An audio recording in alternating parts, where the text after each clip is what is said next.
deep inside, there's a huge part of me that's gone. The horror is once you get out, trying to get back what you'd lost. When you're on that side of the bars and there's no way, there's no hope, there's no crack, you give up. Took away a big portion of my life, took away my life with my children. I mean, what happened to the word investigation? Helpless, fear, anger, and revenge, and wanting people to be held accountable for what had happened to me. And why?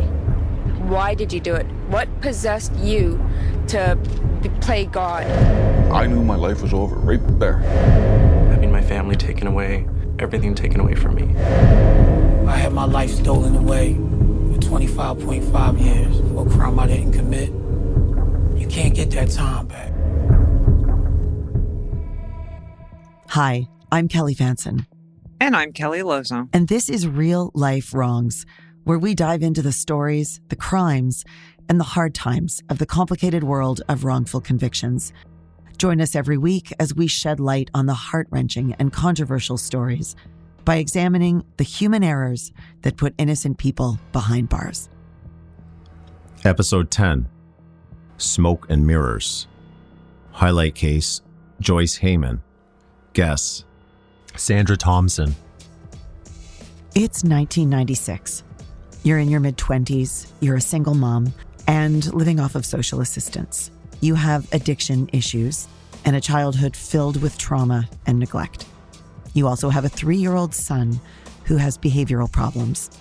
On top of being hyperactive, he's also aggressive towards you. You hear about a prescription drug called Ritalin and how it's supposed to help behaviorally challenged children like yours. You go to your doctor for a prescription, but you're told that Ritalin isn't what your son needs.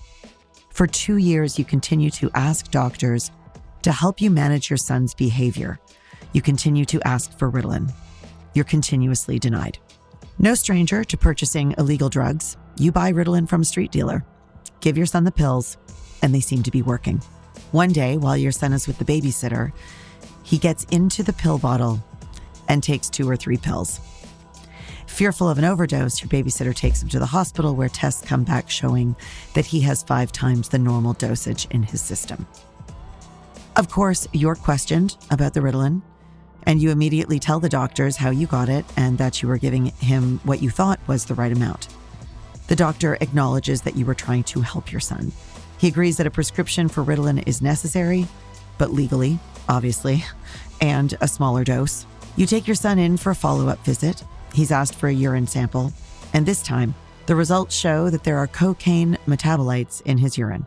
You're accused of giving him cocaine. He is immediately apprehended by social services and put into a foster home.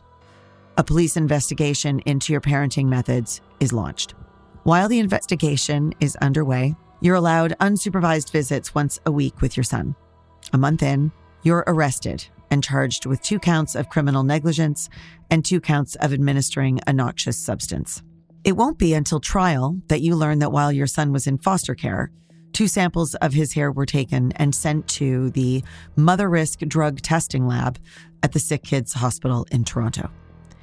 At trial, the lab manager testifies that they found levels of cocaine in your son's hair, levels you would expect to find in an adult addict. She also testifies that there's no way that this could have happened just from being around crack smoke. The trial ends with the judge saying that this was not a case of accidental exposure because the lab test proved your son had been ingesting cocaine over a 3-month period. You are convicted and sentenced to the maximum jail term of 2 years less a day for feeding your son cocaine. This is the story of Joyce Hayman, a woman with demons of her own, but a loving mom who science would paint as a neglectful and dangerous parent. Today on Real Life Wrongs, we're examining the impact forensic evidence can have on the lives of people who are charged with a crime. We tend to believe forensic science is infallible, but as the stories of the wrongfully convicted tell us, that's not always the case. But first, let's review the details of the crime. This one's a bit tough because, as we're learning, in so many cases of wrongful conviction, sometimes there's never actually a crime. So there's not much for us to review, but we can look at what the lab thought happened. The child is brought to the hospital for fear of an accidental Ritalin overdose. During a follow-up visit, urine comes back as positive for cocaine. Further tests are done on his hair, and according to the lab, it shows that he's been exposed to cocaine repeatedly over a 3-month period. And since Joyce was the only adult in the apartment with the boy, the only conclusion that can be drawn is that she was feeding him cocaine. And this seemed to be a slam dunk for forensics. Okay, here we go. Forensics. Kelly, what are they? By definition, forensics can be understood as the application of scientific methods to criminal and civil laws. Okay, so any science can be a forensic science because any science can contribute to solving a crime. Right. Forensic scientists apply their techniques to legal matters. Okay, I've watched Law and Order. I've seen forensics arrive at the crime scene and they nail it every time. It's my favorite part. Fingerprints, blood splatter. I'm geeking out all over this one. Forensics always get their perp. You'd think so. But according to the Innocence Project, faulty forensics contribute to 52% of their wrongful conviction cases. That's more than half. So is DNA included in faulty forensics? Because my understanding is DNA, that one's foolproof. Actually, it includes all of it. DNA, bite marks, fingerprints, ballistics, blood type analysis, hair comparison, blood splatter analysis, arson patterns, all of it. But what's interesting is most of these things that we call forensic science weren't actually developed scientifically. Okay, but it's called forensic science. And any cop show will tell you the science don't lie. That they do. But other than DNA, none of these scientific techniques were created by scientists. They were actually created by various practitioners to help with an investigation. So these fields aren't subject to scientific rigor that we would expect of a legitimate scientific field. Okay, so you say fields, meaning anything from that list of fingerprints, bite marks, etc., right? Correct. Okay, so when I think of bite marks, I immediately think of serial killer Ted Bundy, who was convicted from a bite mark match. So it seems like the bite mark fit the crime and they got the right guy that day. Sure. In that case, we can say it worked, but it was without scientific basis. And we have to remember that in that case, there was a lot more than just the bite mark analysis that contributed to his conviction, like a confession. But in the end, because the bite mark analysis was so compelling and helped to convict Bundy, the courts started looking at bite mark analysis as a science. Right. So we have methods the courts accept as real science that aren't. Bite marks are a great example of what is called junk science. So sure, it worked in the Bundy case, leading to the conviction of a high-profile serial killer and was accepted as science back then. So why is bite mark analysis considered junk science today? Because we've come to realize that it's an untested field. There's no scientific research into the method. And I mean, really, it was thought up by a dentist who was sitting there going, I'm going to help solve this case. Right. So there's a difference between good forensic science and junk science. One is tested, one is not. Like if an expert was introduced to the stand as a junk science expert, I'm pretty sure I'd think twice about this guy. Like, why is he even in the courtroom? Junk is never going to be good in court. I mean, it's junk. Good forensic science is tested science. But is it always accurate? Well, I mean, I think part of the problem is most of the time we don't know that something is a junk science when it's admitted in court. I mean, you're not going to have someone presented as a junk scientist. That'd be great though, right? Well, it would. And next to the stand, junk scientist, Dr. Charles Smith. Yeah. It would probably save a lot of future heartaches. Yeah. But we, and when I say we, I mean like members of the jury, We have to look at the evidence that's being presented to decide if it's actually scientific. Like, don't start hailing it as a great science if it, is seeming a little hokey. What we have to keep in mind is that something that is scientific will be dependent on things like, falsifiable hypotheses, replication, verification, peer review, use of the scientific method, and, all those things that actual scientists adhere to. And junk science doesn't do any of these. So then how is junk science still admitted in a court of law? Like, why are we allowing it?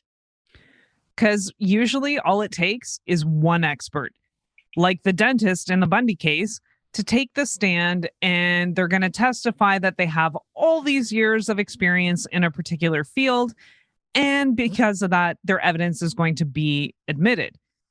And then the expert is going to go on to talk definitively about the evidence in the case. And a lot of times the expert is going to say they're 100% certain their analysis is correct. That there is a perfect match and there's no chance of error.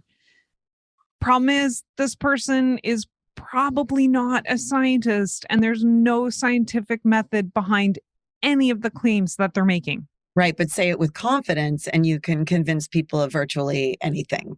If the expert witness uses the right words, cloaks the method in jargon, and presents the evidence in a theatrical manner, the judge and jury can lose sight of the reliability of the evidence and accept what the witness says.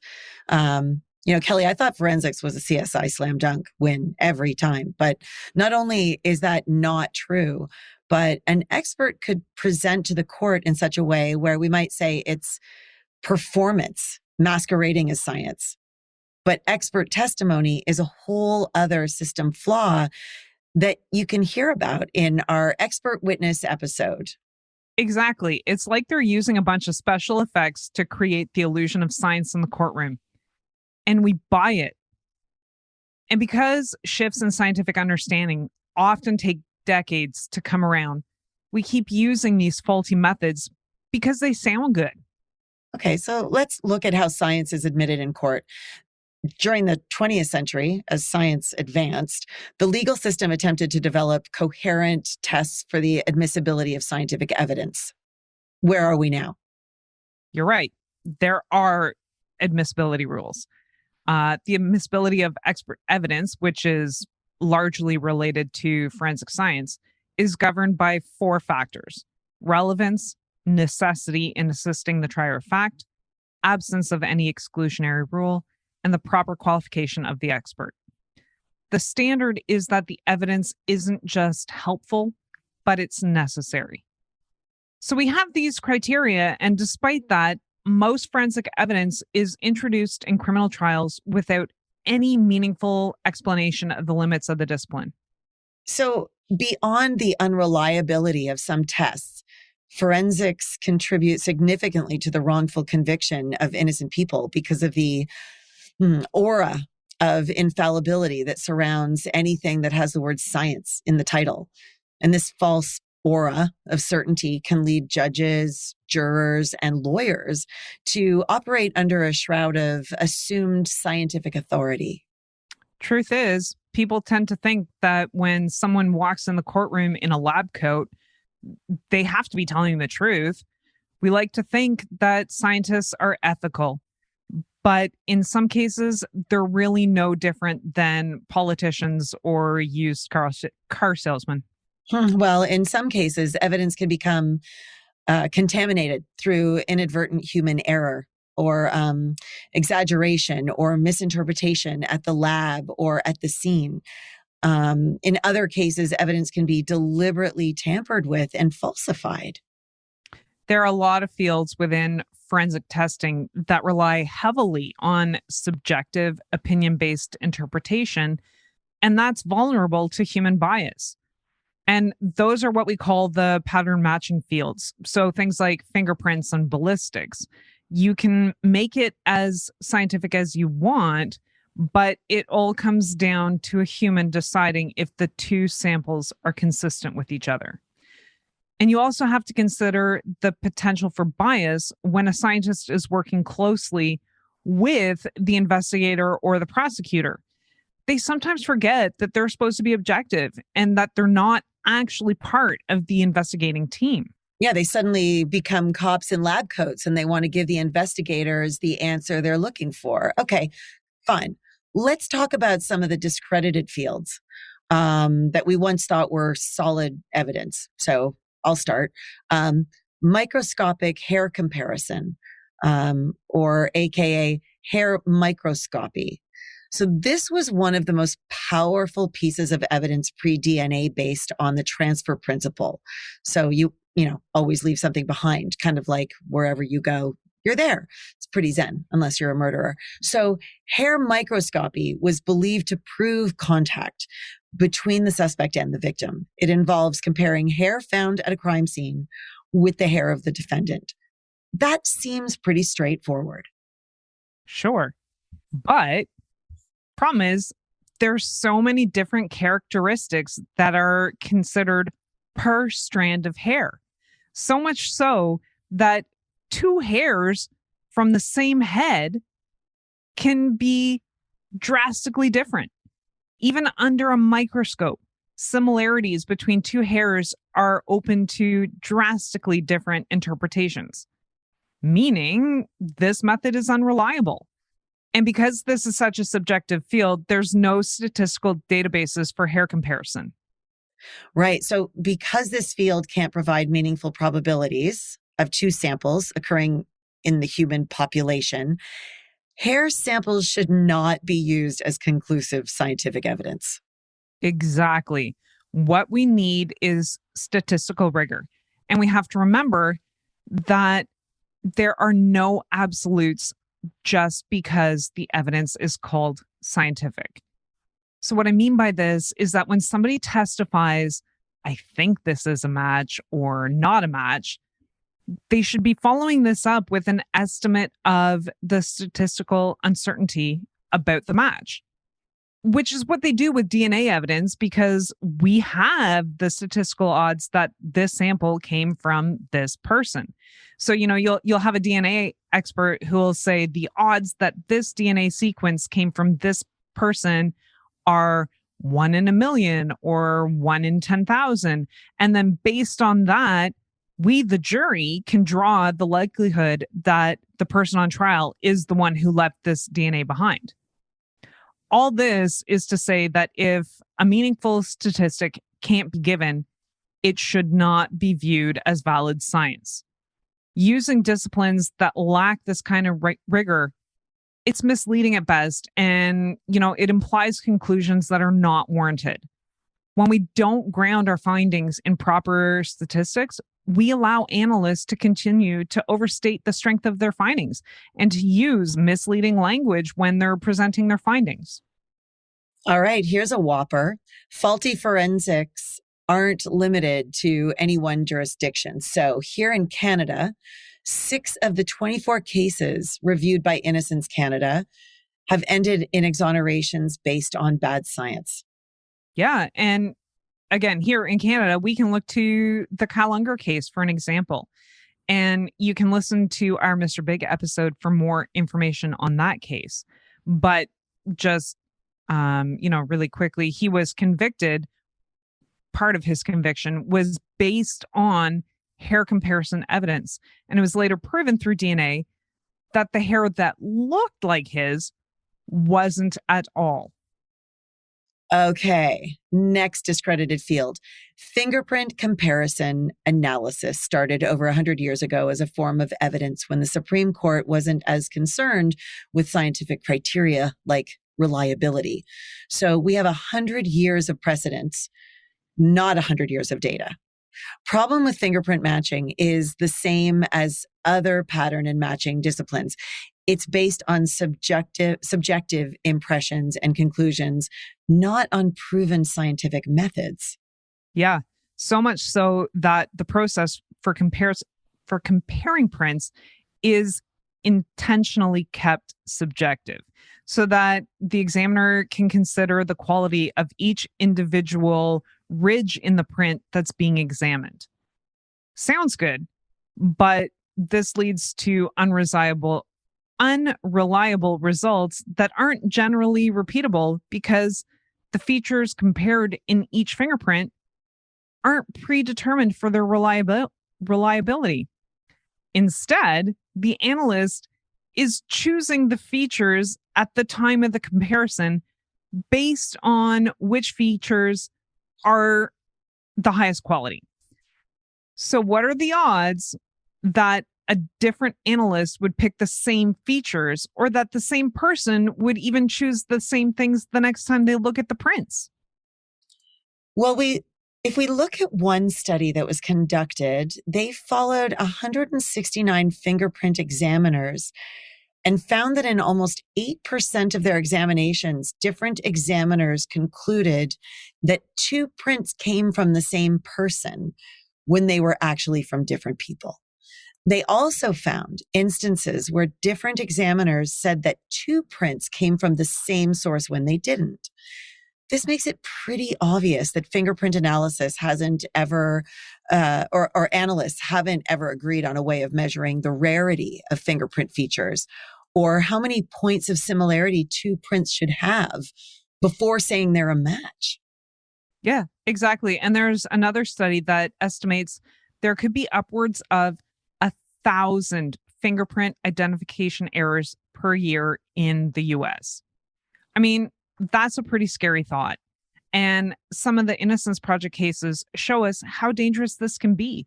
They have over 20 cases of mistaken fingerprint identification that were overturned by DNA evidence. So this is a lot to take in. And, maybe now is a good time to hear what our guest, Sandra Thompson, has to say about the field of forensic science. Professor Thompson teaches at the University of Houston Law Center. She's widely published in the areas of criminal law, evidence, and the regulation of forensic evidence. She was appointed as founding member of the board of directors at the Houston Forensic Science Center, which allowed her to witness firsthand how one of the country's worst crime labs turned itself around to become an example for others to follow. And I know I was really excited to find out that Dr. Thompson was going to be speaking with us.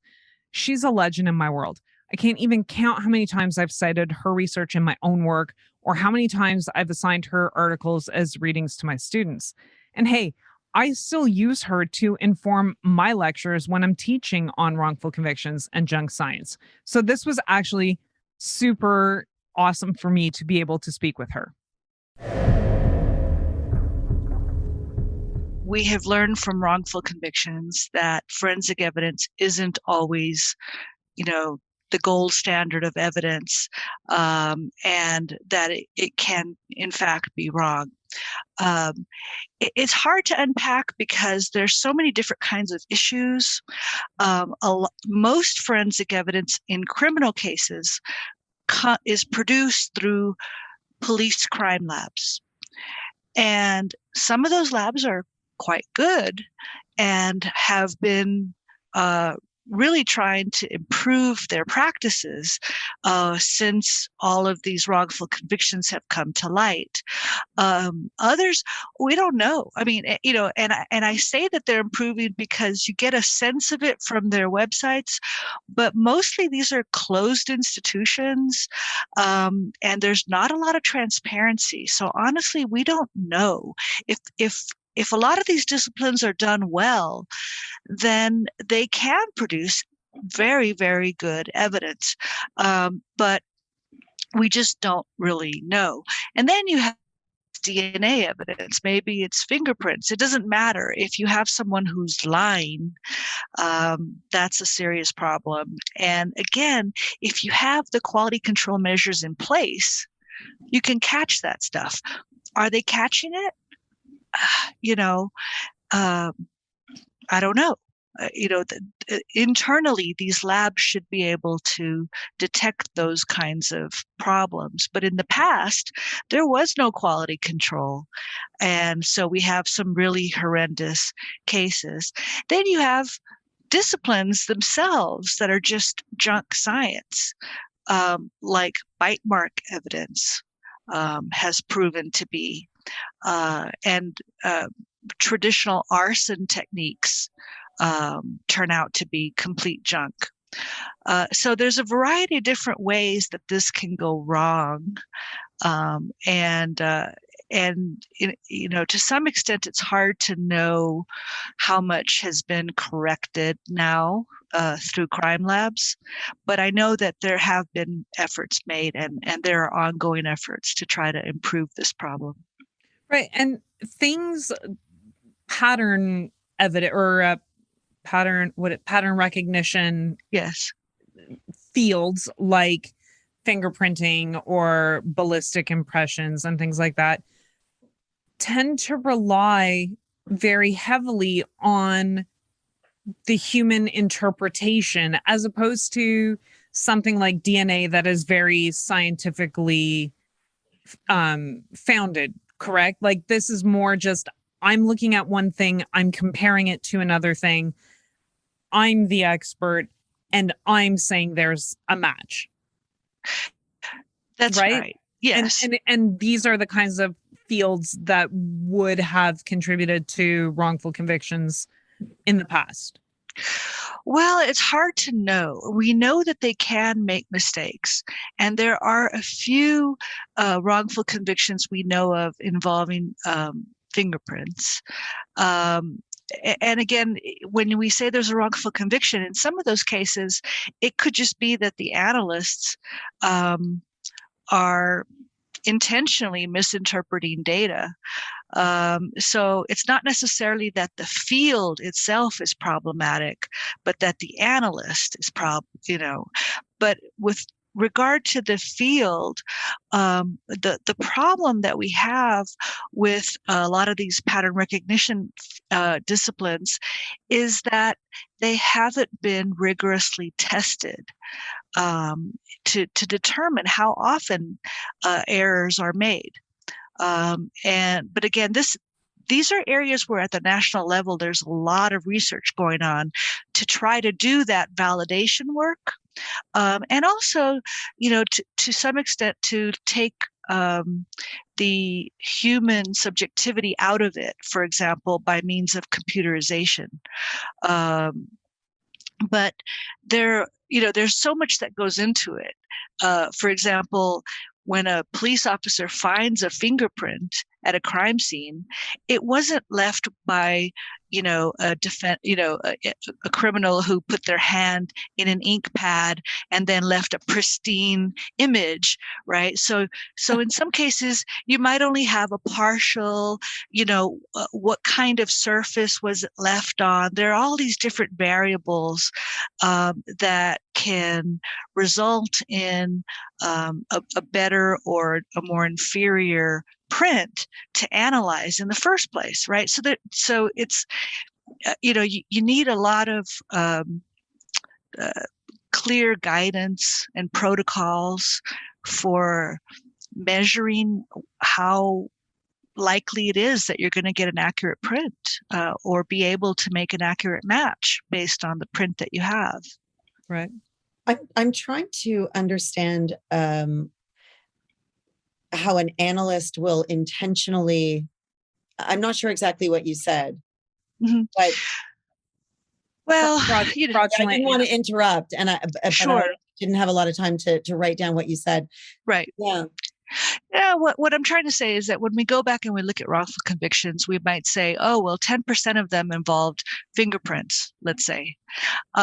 Well, some of those might be mistakes that were made in doing the analysis. But a mistake is different than an analyst who knows that that the prosecution wants them to say this is a match to this person, and so just knowing the percentage of cases that involve a certain discipline doesn't tell you the whole story, because some of those might, we have wrongful convictions involving DNA analysis.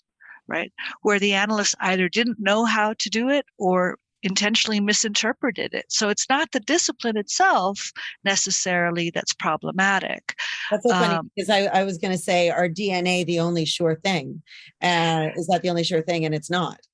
Well, it's not. And it's also not, so for example, a few years ago, we discovered, here's the thing with DNA evidence, the analyst cannot tell you this DNA matches this person, right? All they can tell you is that the segment of the DNA that they're comparing, indicates that there is a likelihood that this person could be, the one who contributed that DNA, right? So they're really giving you probabilistic information that there's a likelihood that this would be a match.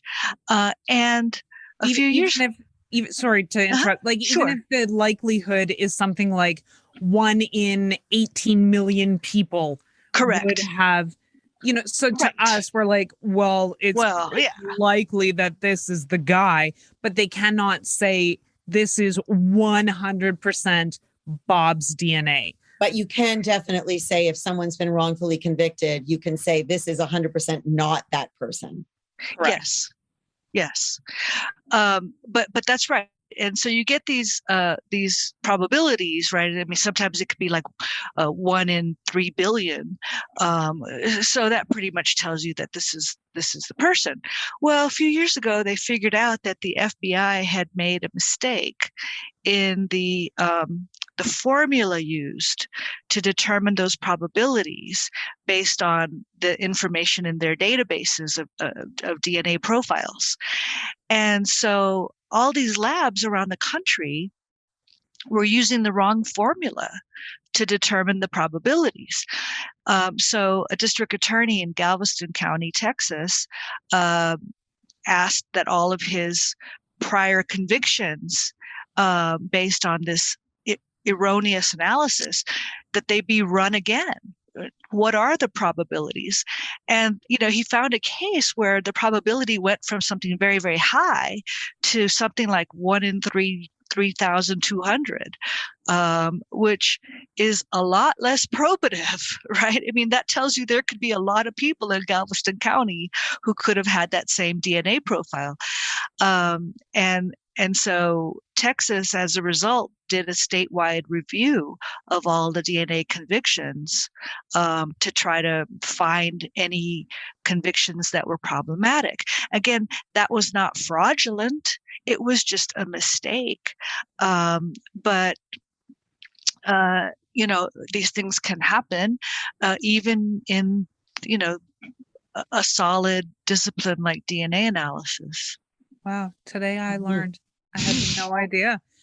Also, just to answer, sorry, Kelly, just to answer your question in terms of fraudulent analysts, the Guy Paul Morin case, the analysts contaminated the sample with fibers of her own clothing. The contamination was in jail now, right? No. Okay. The contamination was known, like she recognized what happened early on in the investigation and continued to present the evidence as being his contribution and proving connection between Guy Paul Morin and the victim. Yeah. When it was in fact her clothing that had transferred to his car during the collection. Got it. Was it her intention to do that, or was that a mistake? She did not intend to transfer her fibers to his clothing. However, when she collected them and analyzed them, she quickly discovered that it was her fibers, and she intentionally continued to present them as his because she knew that this was going to ensure a conviction, and that's what the Crown Attorney was seeking. And what is the motivation for an analyst to do this? Is it what do they gain? What do they get? This is an excellent question, which, I think, Dr. Thompson, have had lots of experience in looking at. So sure. I mean, you see, for example, in Boston, the drug analyst Annie Dukin, who was convicted of fraudulently writing drug analysis reports in something, there were something like 60,000 cases where she had been involved that they had to go back and review for many, many years of drug analysis. And what we see in that case is that she was promoted often. She was considered to be an analyst who got large volumes of work done. She testified very clearly and favorably for the prosecution, and so there were clear, advantages to her because she wasn't actually doing the work. So she didn't have to work very hard, and yet she got lots of career advancement. And then you just have people who, I think that's a part of it. But they also like the idea of helping the prosecution and really don't care or don't imagine that there would be someone who could be innocent. And so they don't really care because they figure they're all guilty anyway. And like you were talking about in your book, cops in lab coats, and that's how they often like to see themselves, is that they're part of the thin blue line, right? And by presenting evidence in this way, they're joining the ranks, basically. But what are the consequences for these people? Well, many have been caught over the years, and they're often fired. They serve time? They don't serve? Annie Dukin did, yeah. I think she got a couple of years in prison. There have been several suicides when people get caught. And, they can lose their jobs. Now, in other situations, and one of the problems is that, like I said, these are police crime labs. And so technically these individuals work for the police chief in the police department. And what we saw in Houston is when they got fired, the Civil Service Review Board would consider their appeals from their termination and then reinstate them. So the police chief didn't even necessarily have the power to get rid of bad people. So a lot of times what ends up happening is they get moved around. But, what I was told is in the past, at least, some of the folks who ended up in the lab were there because they were problematic on the streets. So if they're beating people up and getting complaints, well, let's just put them in the lab and train them up to do fingerprint analysis. So again, the lack of transparency and accountability, it has been a real problem and continues to be. It continues to be, but with change, or it just continues to be? So, at the national level, you have the National Institute of Science and Technology in the United States, and they're doing a lot of research. Congress has been pouring money into scientific research to try to support the disciplines.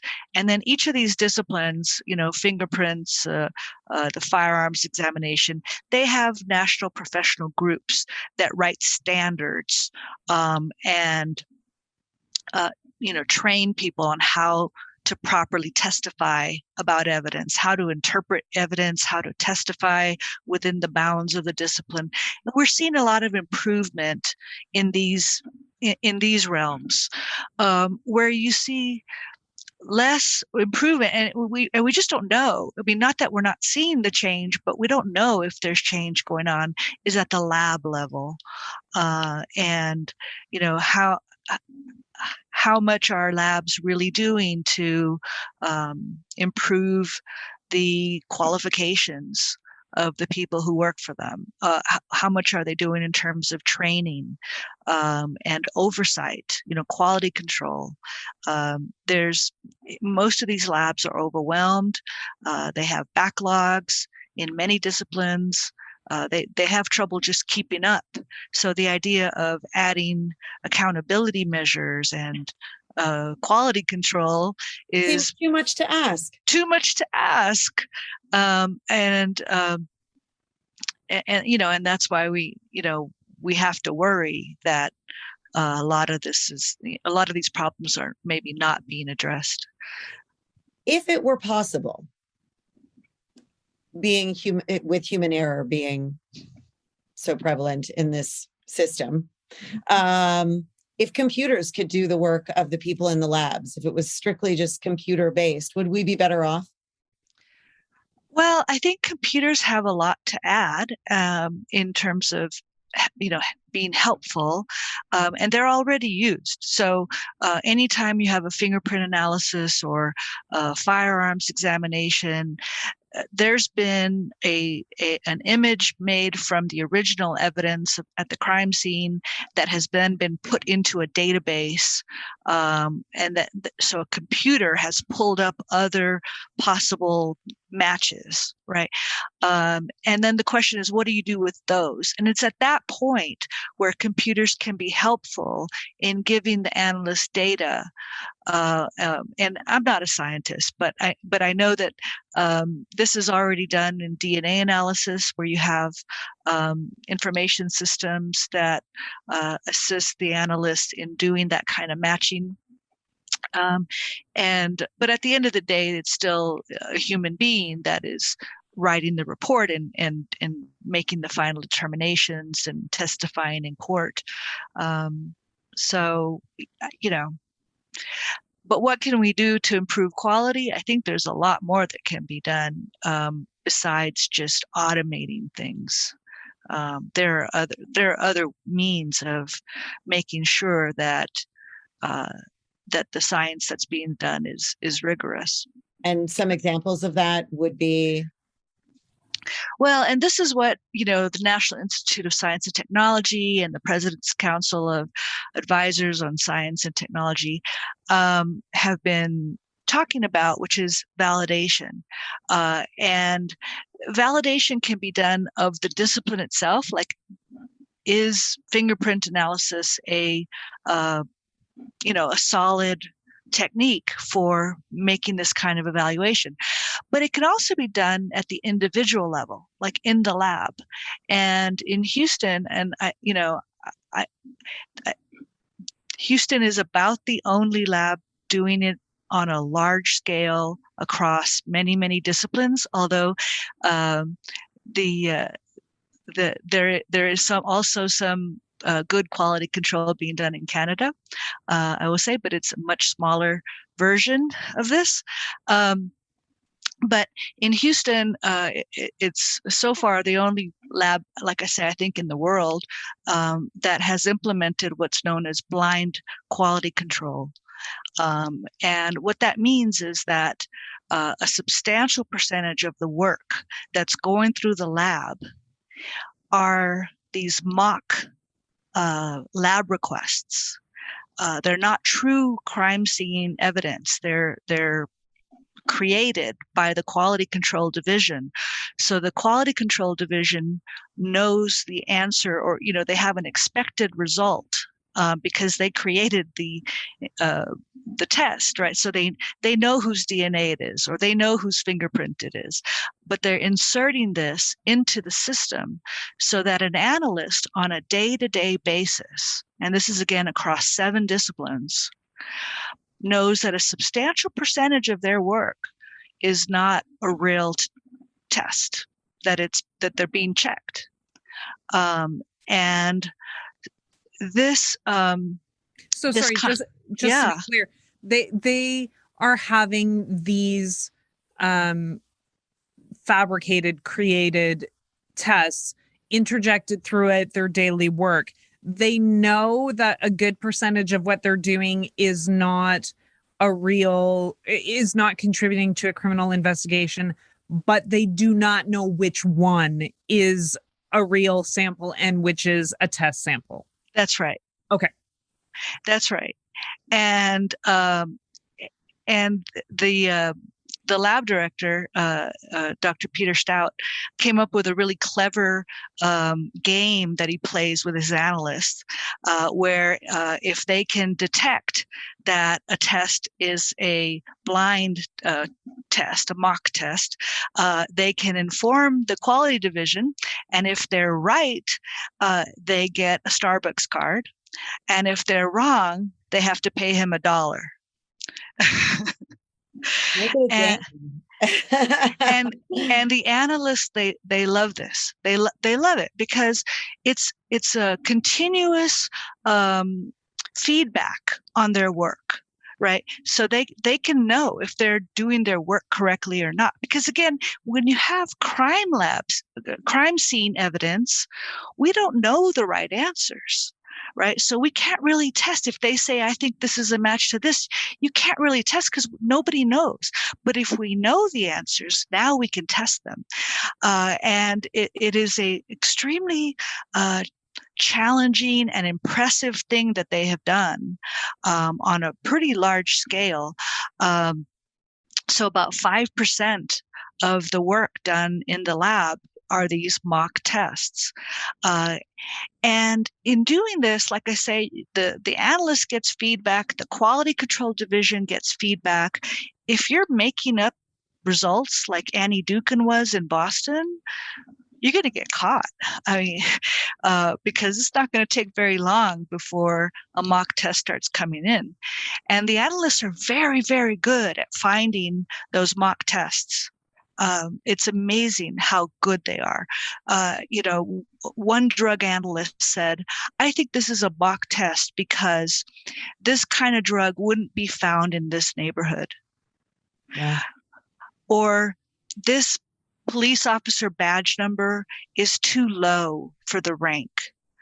I mean, they're clever, or they recognize handwriting. So the quality control division gets feedback too, and they've been getting better and better.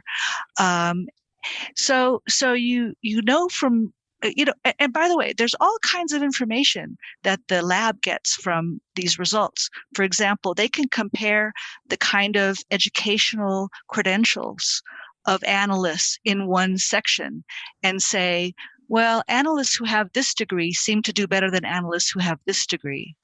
And that can inform their hiring. They can look at the training they've received and make evaluations of how good is the training. Again, based on long-term looking at this kind of data. But what's really exciting too is that to the extent that we have these pattern recognition disciplines like firearms examination and fingerprint, where there haven't been good scientific studies to say how often there's an error. Well, the Houston lab is developing its own data. It's developing its own error rate statistics that aren't available in the world. But for this lab, they're going to have that data. Okay, well, when are they going to start sharing that with all the other labs? Well, I asked Dr. Stout about it. I said, would the error rate data that you develop be, would it be applicable to the discipline as a whole? And he said, well, it's really only applicable to our lab because we don't know how these other labs are operating. We don't know what kind of people they're hiring, what kind of training they're getting, et cetera. And just having this blind quality control program in place produces what scientists call a Hawthorne effect, which means that on a day-to-day basis, the analysts in this lab are going to be a lot more careful about their work because they know they're being watched. So you can't extrapolate.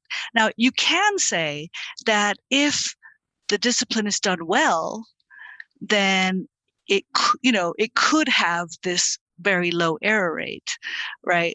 But that's a lot of ifs. I've been writing about this with my co-author Nicole Caceres, and we've been, trying to help policymakers recognize the incredible value of this. And forensic scientists around the world have sat up and taken notice. Dr. Stout speaks around the world now about this. I've spoken in Canada, I've spoken in Germany, and it can be done, right? It can be done. It's just a very impressive thing that they've that they've been able to accomplish. Well, and it was a long road to get to that point, though, because if I understand correctly, the Houston Crime Lab was not always the model of success that it is now. And I think this is an important lesson because we can turn things around. We can make things better. We can reduce the errors. And something like this $5 Starbucks versus, the $1 payment, it seems like a very easy, it seems like something easy that can be implemented to ensure quality control. And it's just interesting that this is something that is not adopted globally. I think every lab needs their own Dr. Stout. Yes. How were you received in Canada? Fine. I mean, it was an international conference, and I was informed that Canada has been doing some blind testing for. By now, it'd probably be about 14 years. But my understanding is that they run a handful of blind tests through the system each year. Whereas, like I say, in Houston, it's across all 7 disciplines in the lab, and they do 5% of the work is mock tests. So it's not really the same. It's not comparable. It's not comparable. It's not comparable. And you need a lot of blind tests to go through before you can start to have a sufficient number to say statistically what an error rate is. But it's hard.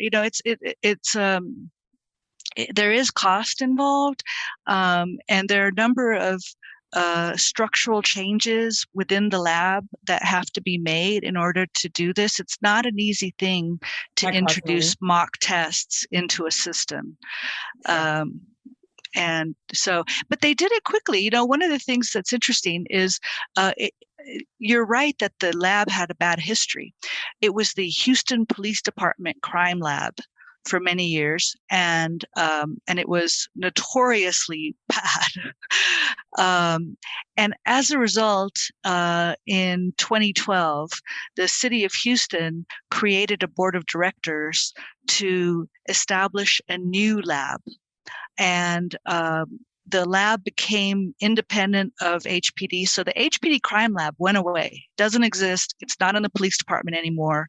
It's an independent organization called the Houston Forensic Science Center. It's overseen by a board of community members who are unpaid, who hire Dr. Stout and all his and his leadership team. And this board then sets the values of the organization. And some of the values were transparency, accountability, and quality. I mean, that's it, for a lab. And it's amazing because the lab became independent in 2014. They started their first blind quality control testing in toxicology in 2015. And this is 2021. And like I say, the program has really mushroomed. So what it tells me is that when you hire good people and you empower them, you hire good scientists and you empower them to do good work, to make sure that they're doing the work efficiently and at a high level of quality, they can do it. They're really smart. But in many organizations, transparency in a police department is generally not a value. It's not something that the department does. You can't. You go on a police department website, you're not going to find their data on how many arrests they make and how many cases they solve and et cetera. Generally not going to find that. You're not going to find their financial information. It's not out there. So this lab, in contrast, is incredibly transparent. In fact, Dr. Stout calls it radical transparency, because not only is all the data on its website, it's searchable and the public can go on there and get all kinds of information, but it does more. So when we had an analyst in the crime scene unit who had rewritten her notes from a crime scene investigation and thrown the original away, and this was discovered, she was fired. Now, it wasn't necessarily fraudulent, but this is still very much against the rules. They're trained. They know better. And when she was fired, the press release went out to the press. The district attorney's office was notified. The defense bar was notified.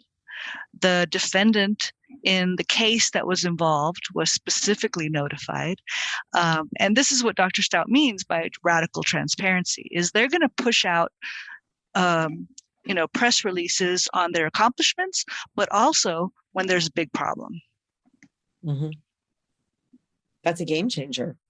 But who does it? Right. Houston. No one's got balls to do it. Nobody does it. But what they don't understand is that, or I guess they don't understand, is that when you do that, you develop community trust. And there was an article in the paper about this incident, and it ended with a quote from the president of the defense bar, who said, well, things like this are going to happen in an organization. We're happy that the Houston lab is taking steps to correct it so it doesn't happen again. Yeah. Wow.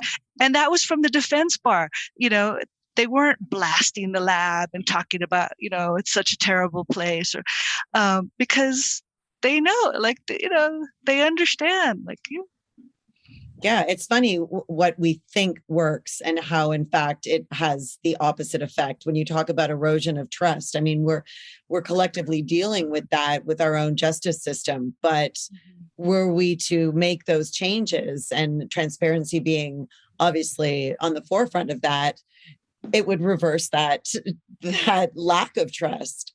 Right. It's just incredible. It is incredible. It really is. And like I say, I'm really very proud of the work that they've done. I think it's so impressive. And every opportunity I get, I like to talk about it, because I really do feel like if we could get forensic science to follow this course, we could do so much good. But again, the board values good science, right? And Dr. Stout's mantra is the right answer at the right time. So, doing a job efficiently, but also getting the right answer, for better or for worse, right? Mm-hmm. For better or for worse. So we've always had a person who was exonerated, who was wrongly convicted and exonerated, serving on the board. Wow. And that's a very powerful message that sends to the lab, that they represent the justice system. They represent the whole community. That's fantastic. That's Whose amazing. idea was that? It emanated from Mayor Anise Parker's office initially, and we've had several now. Like each subsequent mayor has chosen to appoint another exonerated person to fill that seat. Someone who was wrongfully convicted as a result of faulty forensic science? I'm trying to think. I believe so. Yeah. I mean, I know that two of them, I'm not sure of. Yeah, I think they all have been, actually. Yeah. Mm-hmm. That has got to be so powerful. Where is this utopia? It has to be very moving for everybody else to have that voice, to just kind of be a bit of a anchor and, grounding everyone to just, let's take a step back and think about this, because it has real life effects. Oh, it does. Yeah. And I think there are many times where they will speak up at board meetings and remind the lab administration about the importance of their work in getting it right. Because when they get it wrong, it's catastrophic. Absolutely. Mm-hmm.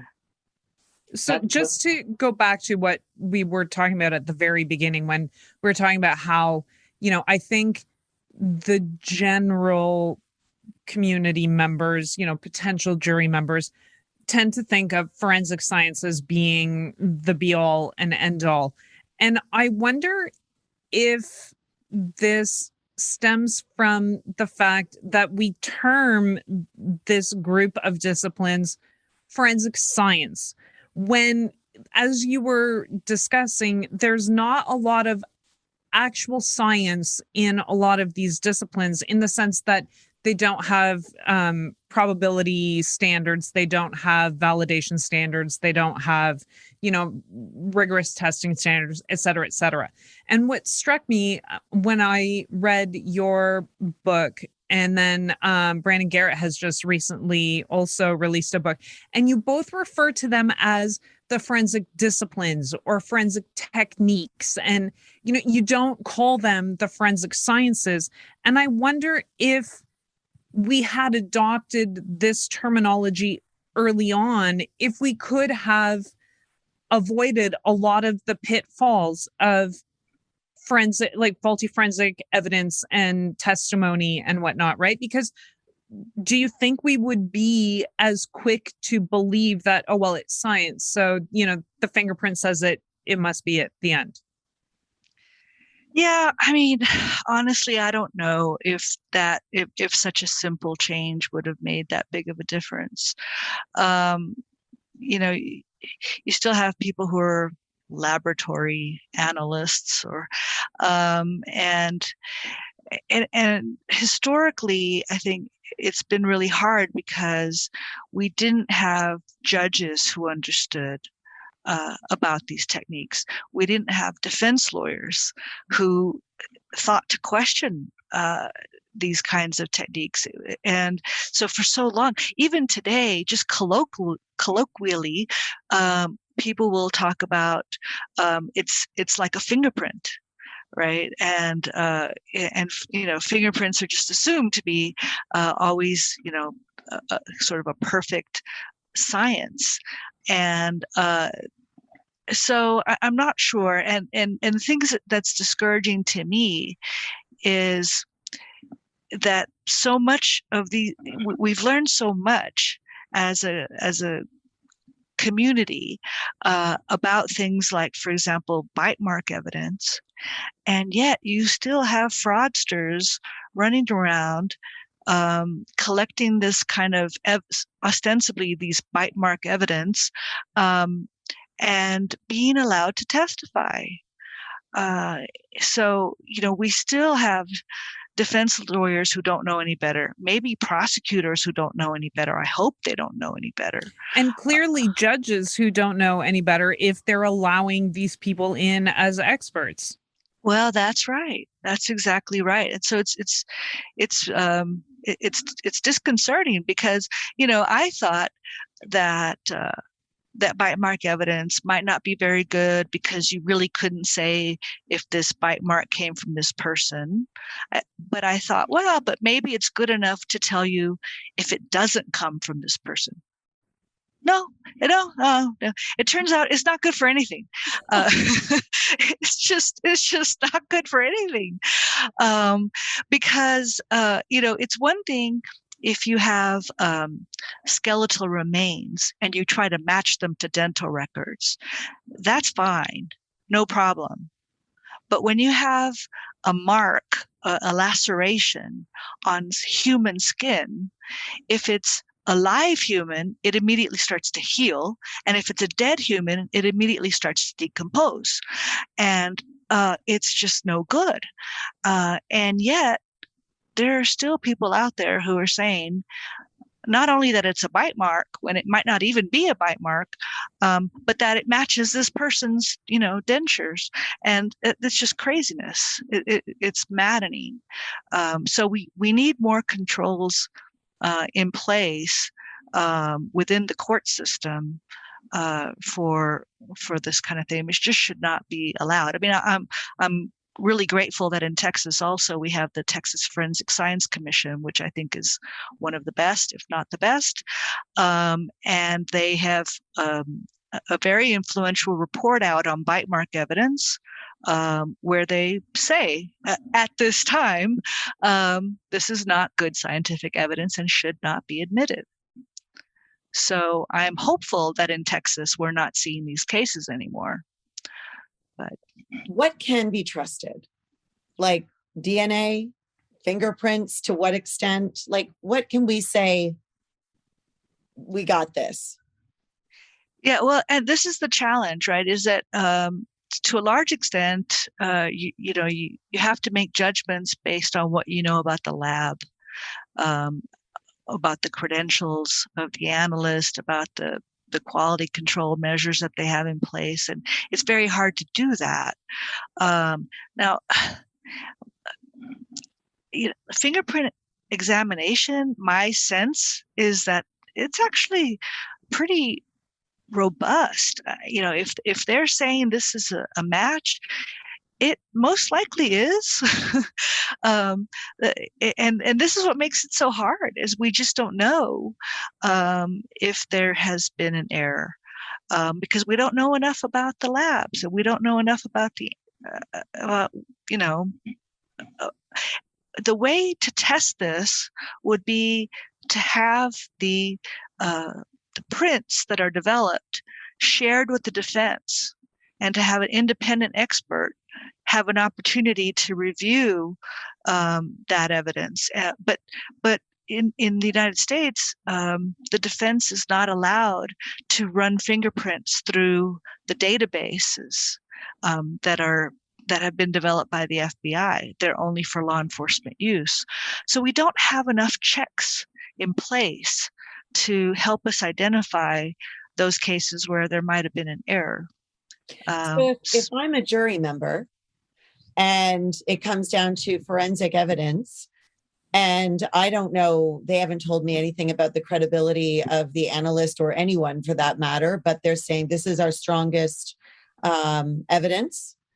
And how do I know why would I dispute that? Why wouldn't I be like, well, there it is? Like, for the average jury member. Right. It's impossible. Right.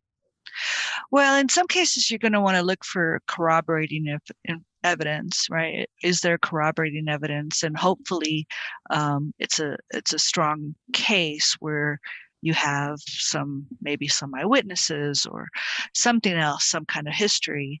If it's forensic evidence, then you probably have the testimony of the analyst. And so I would hope that the analyst would talk about her credentials, and that there would be some good credentials. If it's a fingerprint analyst, I'd be looking for years of experience, because that does help. As a jury member, can I request that? Can I say I'd like to know the credibility? No, unfortunately, that's one of the limitations, is that jurors are not allowed to ask questions. Mm-hmm. They just hear the evidence and then have to make a judgment. But, the standard is that the proof, must show guilt beyond a reasonable doubt. And if the prosecution hasn't done a good job of satisfying you that this work was done by someone who's qualified and done rigorously, and then maybe there's a doubt, right? In some cases, again, most of the time, the results are accurate. It's just the problem is we don't know which ones are, which are those few that are not. So I think jurors have to just be very wary of and think critically when they're listening to this testimony and not just wait for the bottom line, right? So I think a lot of times there's a tendency for jurors to listen, and they're going on and on about credentials, and they're going on about, we use this machine and it was, we did all the checks and the protocols, and a lot of this is very hard for them to follow, and so they're just waiting for, was it a match? I'm not sure this is really the best system for scrutinizing, scientific evidence. Mm-hmm. This is a unbelievable segue to a question that I was just thinking of today to ask you, because I was reviewing one of your articles that you had written on eyewitness testimony a number of years ago. And I always assign this as reading in my class. And one of the quotes is, how can a jury convict a person when the court or an expert witness is telling the jury that the only evidence linking the suspect to the crime is subject to reasonable doubt? And I think this is such a wonderful question. And I think this applies equally well to the conversation of faulty forensic science, because in a lot of cases, the defense can and will present a rebuttal witness saying, fingerprint or any of the pattern matching disciplines really are completely up to somebody's own discretion. There's no science behind it. How can we trust it? Blah, blah. So if this is the only evidence being presented and we're being told it can't prove anything beyond a reasonable doubt, but the prosecution is presenting this as, this is what we're building our case on. Can we ever truly, should we ever truly ever enter a verdict of guilty? Yeah. So, the article that I wrote on eyewitness identification, I was talking about that idea of corroboration. Yep. And the importance of corroboration and not allowing convictions based on one witness identification, where we know that there's a pretty substantial, we know that under the typical conditions in a crime, where you're probably not going to have the best lighting, you're going to have a high degree of fear, a very limited amount of time to view the person, all these different, especially if there's a weapon, if there's cross race, people of two different races, all of these factors make the possibility of an accurate identification drop. And to allow a conviction based only on that person's testimony seems to me very problematic. In the context of forensic science, I think it's similar in the sense that you generally don't have a prosecutor walking in just with the forensic science alone. And I have seen those cases where, someone's name comes out of a DNA database, and worried, frankly, a little bit about those cases. But by and large, there's usually more there. I think it would be very unusual to have a case where all you have is a fingerprint. Usually, once they get a name from a fingerprint database and they match it to the source, there'll be some other investigation done. So that's what I would be looking for. And if you don't have that, then I would worry as a juror. Yeah, I think that's fair. I'm just thinking like the Brandon Mayfield case, right? Mm-hmm. Where all they did have was a fingerprint. Thankfully, they caught it before it got to the conviction trial stage, right? But and the Spanish police caught it. True, very true. But so in that instance, the prosecutor probably would have walked in with only one really not very good fingerprint. And, as a jury, I think this is a really great message, is that it doesn't matter what is being presented. You need to have corroborating evidence to support, because otherwise we do run the risk of making hasty judgments and erroneous decisions. Yeah, and I make that point in the book where I talk about this because the Brandon Mayfield case, he was implicated in a crime that occurred in Spain, a terrorist act, and I say, like, if this had been an American case, and an FBI analyst had walked into court and testified that this was a match, he's done. I mean, he would likely have been convicted, and that would pretty much be the end of it.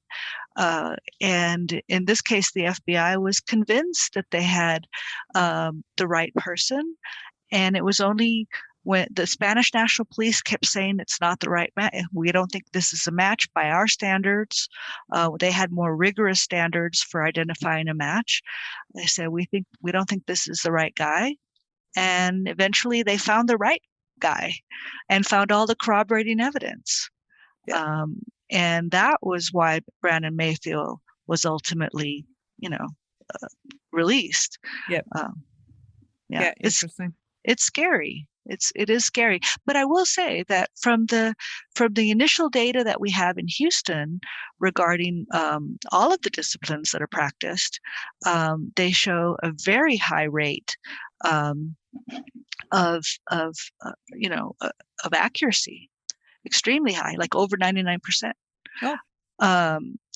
It's too early to say that it's statistically robust, but these are disciplines that can be done well, and it's just a matter of having more minimum thresholds for quality, and having quality control programs in place, and having credential requirements, having actual scientists doing this kind of work, as opposed to a police officer who was, a problem in the field that you decided to dump in the lab.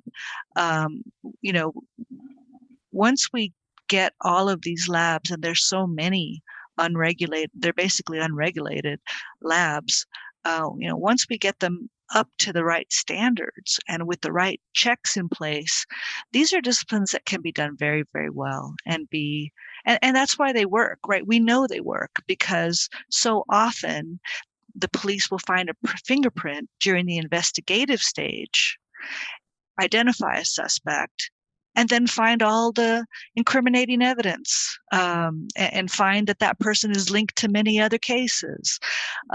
So we have that kind of sense, right, from decades and decades of seeing how it works, that it does work. So we know that it does work and it can be done well. It's just a matter of having more checks in place, like corroborating evidence, for example. I mean, I just think, what's the holdup? Get them regulated already. If we know this, what are we waiting for? Well, I agree. I mean, and the irony, right, is that if your doctor requires you to go get a blood test, that lab is going to be subject to very strict federal requirements. Yeah. But those same requirements don't apply to crime labs. They've always been exempt. And the thing is that, it may not be our health that's at stake, but it's people's liberty. And in some cases, it is their lives. It's our freedom. Absolutely. Well, and in America, it's potentially actually, like Dr. Thompson says, their life. Yeah. Right. Like, this is a matter of life and death. Yeah. Absolutely. Yeah. If there was something you could change, what would it be right now? If something could change? Gosh, the thing is that there's so many things to choose from. But I think it is what we're talking about. I mean, I would want all of the labs to be subject to strict requirements, and that quality control would be a big feature in that, because that, it's just crucial. It's crucial. Yeah, that would be a difference maker for sure. Yeah, if we could just snap our fingers and have all the labs under the same We have standards. that power, Kelly. We're just going to snap our fingers for everybody. in our little podcast world, that's exactly how it works. That's right. Well, and again, in Houston, it started by taking the lab out of the police department, making it an independent agency.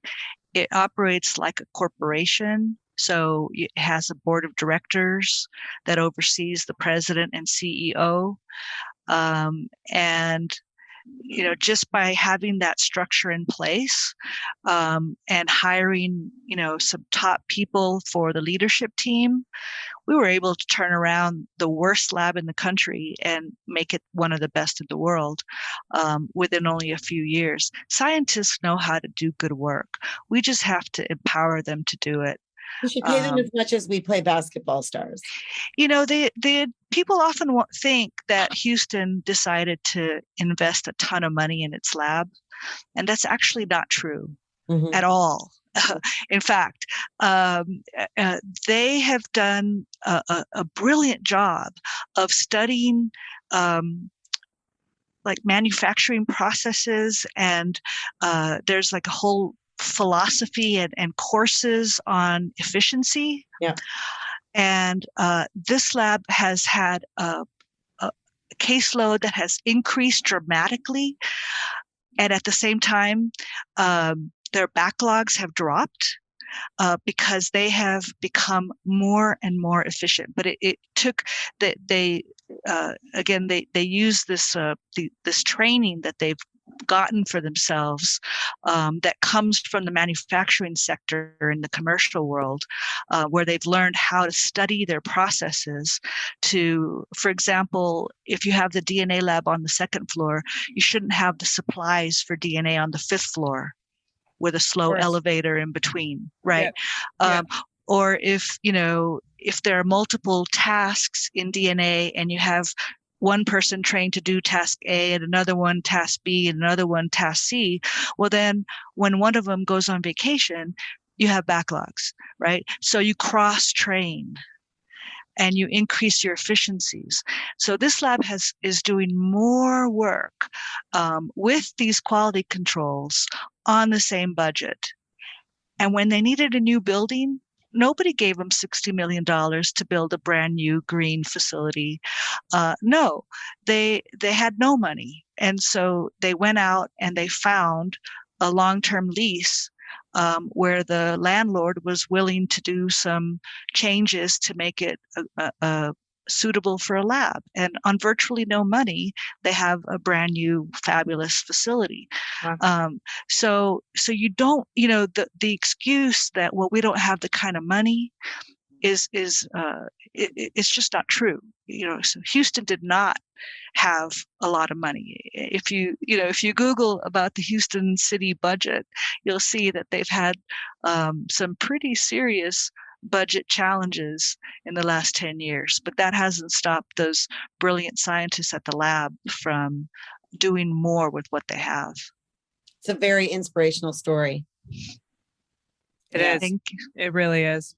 Mm-hmm. So we're like at time, but so one final question is, so what's the take home message for our listeners when it comes to forensic science?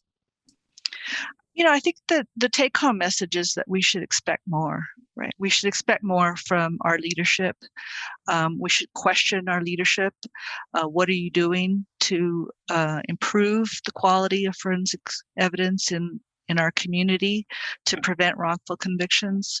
And if you can't go online and find data about your lab, that's a problem. These people should be expected to report to the community. What are their backlogs? What kind of training are they providing? What kind of quality control do they have? We did a study of these websites, and there's virtually no information out there for the public. And I think that, that shroud of secrecy is not one that instills confidence. We deserve to know how our labs are doing. Some of them may be very good, but we just don't know. Yeah. And I think there's a lot more that we can expect from our forensic science leadership. Excellent. Yeah. Excellent take home. Love it. Yes, Thanks. thank you. All Well, right. this was very enlightening. I've learned quite a bit today. As have I. Mm-hmm. Good. I'm glad to hear that. Yeah. I look forward to hearing the podcast. It is such an honor and a privilege to spend some time with you. So thank you so much. You know, I never imagined anyone actually reads that stuff. Speaking with Professor Thompson certainly did not disappoint.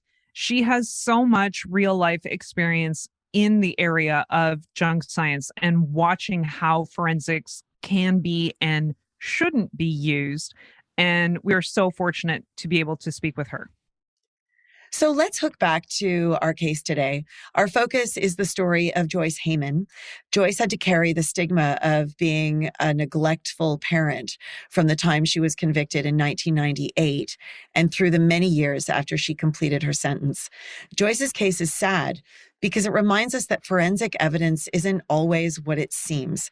Just because a lab does 25,000 tests, it doesn't mean they've done it right 25,000 times. And just because someone in a lab coat has looked under a microscope, it doesn't mean they've done it properly. Throughout her trial and the years after her conviction, Joyce insisted that she was always very careful never to expose her son to the drugs or even to the smoke from the drugs. She even testified to the precautions she took to protect her son from ever being exposed to the drugs. She knew she had made some poor life choices, but she also knew she would never endanger her son. But all she had was her word. And this was very different from what the well-renowned drug lab was saying. They were the clear authority in the case. After all, the lab had conducted at least 25,000 hair tests from across Canada, usually to prove that parents were using drugs. In 2014, questions into the Mother Risk Lab were being asked. And in 2015, the Ontario government released a report that determined Mother Risk's evidence was inadequate and unreliable for use in court. There was no choice. The lab had to be shut down. But it wasn't until 2018 when an investigative journalist uncovered Joyce's case and alerted Innocence Canada that things would start to turn around. When Joyce met with them, they assured her that they believed her, and they told her about the problems with the lab that helped to convict her. She couldn't believe what she was hearing, and now she felt something she hadn't felt in years: hope. Joyce appealed her conviction on the basis of new evidence, namely the two reports that had been written by the province of Ontario that looked at the lab's practices. Both concluded in undeniable terms that the work done at Mother Risk was seriously flawed. Both reports concluded that the methods used by the lab were unreliable and inadequate for use in criminal trials or in child protection hearings. The Court of Appeal agreed with the Crown, who said that without the lab's evidence, Joyce would never have been convicted. So finally, after 23 years, the burden of carrying a wrongful conviction was lifted when the Court of Appeal quashed Joyce's conviction. The court didn't hold back. They echoed everything Joyce had been saying all these years. There was no question that Joyce was the victim of a faulty criminal process, that her conviction was the outcome of a discredited lab that performed flawed tests. Today, even though the conviction has been quashed and Joyce no longer has a criminal record, she's still waiting to reunite with her son so that she can finally tell him the truth. She's working hard to recover from the addictions that haunted her for so many years, and she's taking courses to help build a better life for herself. Finally, she can apply for a job without having to say that she has a criminal record. Once believed to be concrete proof of guilt, it can't be denied that judges and juries have sent innocent people to jail based on bogus science. Many of the forensic disciplines we now consider to be junk science have old roots because the justice system is slow to change its mind.